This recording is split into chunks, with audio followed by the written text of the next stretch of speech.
What's going on, guys, and welcome back to a brand new video. Today is going to be a very important video for all of you guys that are new to Kaspa or that are looking to learn more information about this fantastic project. Keeping it 100 with you and with the full disclosure, I have interest in Kaspa and I hold a massive bag and I'm very happy with the price of Kaspa goes to the moon.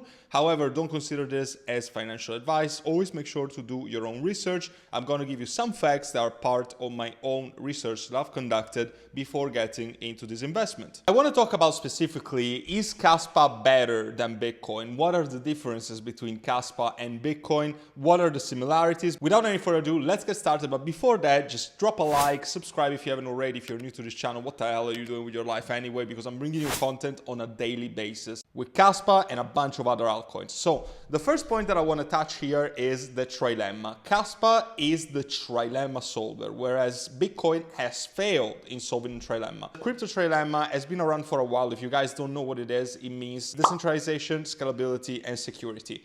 While Bitcoin is very decentralized and also very secure, also part of why it's so damn slow, it's not infinitely scalable. It's very slow to transact. It's also very cost non-efficient, which makes Bitcoin a very good project when it comes to store of value. And this is why it's the GOAT, okay? It's the OG when it comes to storing value. It's perceived as digital gold.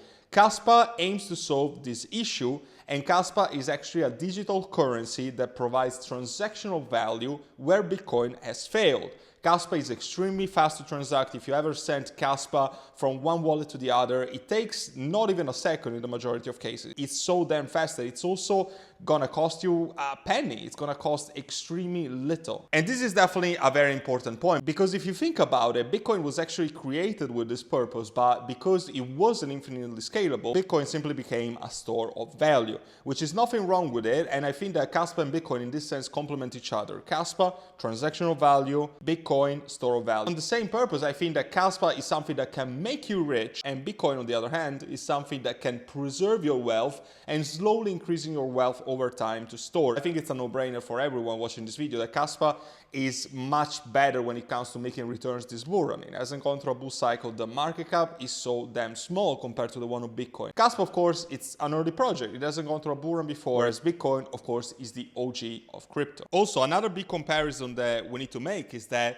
Kaspa is not even a blockchain. Kaspa is a block tag. And I'm gonna pop on the screen right now the differences between a block tag and a blockchain. But to explain this in a nutshell and to make it like simplified to most people, a blockchain is just a sequence of blocks, one after the other. Whereas a block tag, you should see it as a web of blocks that are born simultaneously and all of them are equally as valid. There's not one block that is more important than the other one. And that is actually not the case in an actual blockchain. That's a very simple explanation, but I don't want to get too technical here. Then there is the concept of the fair launch. Kaspa is completely fair launch, meaning that there was no pre-mined supply and there was no allocation to the insider. If you can see the chart of Kaspa, you can see here on the screen right now, it started from 0 and then it went up from there, right? Whereas Bitcoin can't even be considered fair launch itself because there was actually a part of the supply pre-mined and property of Satoshi, whether it's a person or a group of people, we can't really know and we'll probably never know anyway. But even Bitcoin, like the original crypto, wasn't really fair launch if you think about it. Anyway, at the end of the day, are we to invest into the project that is more fair launch, or are we here to invest into the project that makes more sense? I'll leave that up to you guys.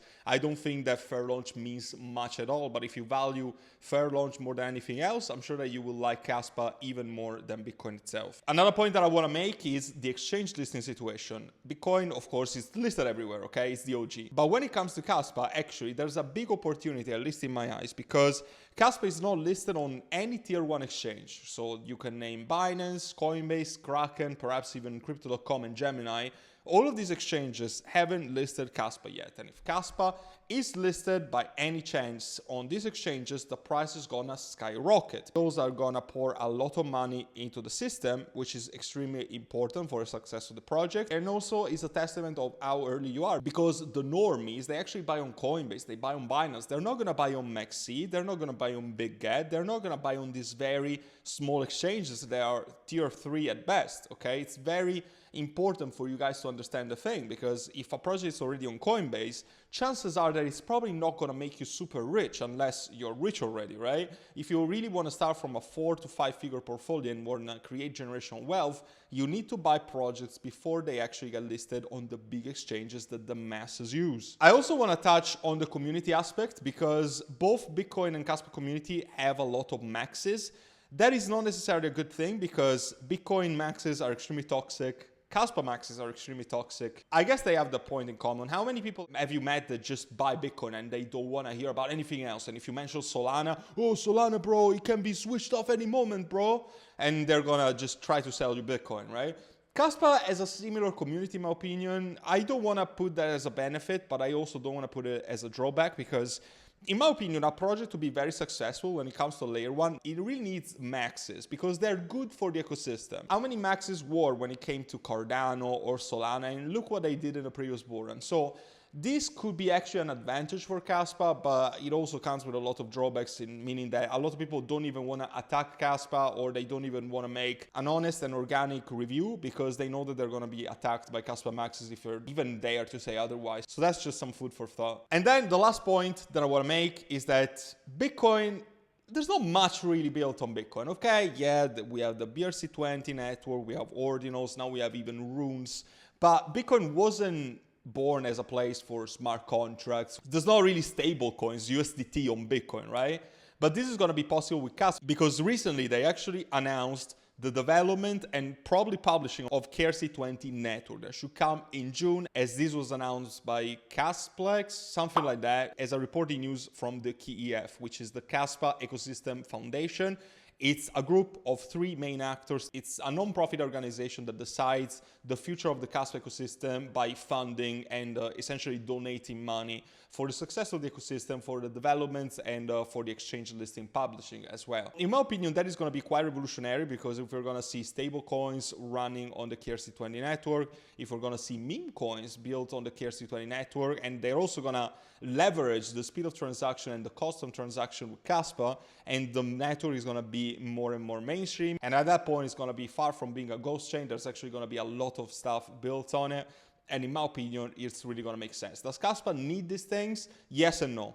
It doesn't need it in the sense of what the Kaspa utility is, because Kaspa should be considered as digital silver. If you see even the coin of Kaspa, first of all, it means silver in Aramaic, which I find very interesting, but it's also with uneven edges. If you see the coin that I'm going to try to put on the screen right now, and that is actually on purpose to symbolize silver. I found this fact very, very interesting. The last point that I want to make is that actually Kaspa is not made by stupid people. The founder, Jonathan Sampoliski, is actually mentioned in the Ethereum white paper that was like 10 years ago or something like that. So it's actually a very reputable person in the crypto ecosystem overall. This is pretty much everything that I wanted to discuss. So should you buy Bitcoin? Should you buy Kaspa? It really depends on your goals. It really depends where you are in your investment journey. I would say that, you know, if that was me, if I'm looking to actually create generational wealth, Kaspa is the king. But similarly, if I've already created generational wealth, if I've already obtained financial freedom status for your standard, that is, then you can just invest into Bitcoin and see your wealth accumulate through time. You know, if you're already in the 8-figure mark,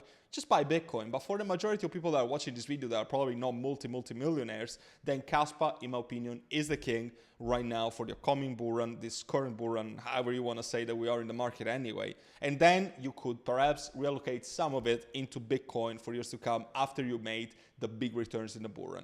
So I hope that this video made sense to you. As a reminder, I have a private VIP group, best community in crypto. If you ask me, and if you ask also all of my members, and people in my community actually make a lot of money. You can't say the same thing about the majority of groups out there. So I would invite you to check it out for yourself. Try for 1 month. If you don't like it, feel free to leave. There's no commitment, but I'm sure that you're going to stick around because you're going to get closer to that financial freedom status that we were talking about. You might have a once-in-a-lifetime opportunity to create generational wealth this bull cycle, so don't mess it up. Hope to see you there and help you out with your crypto investing journey. And until then, take care for now.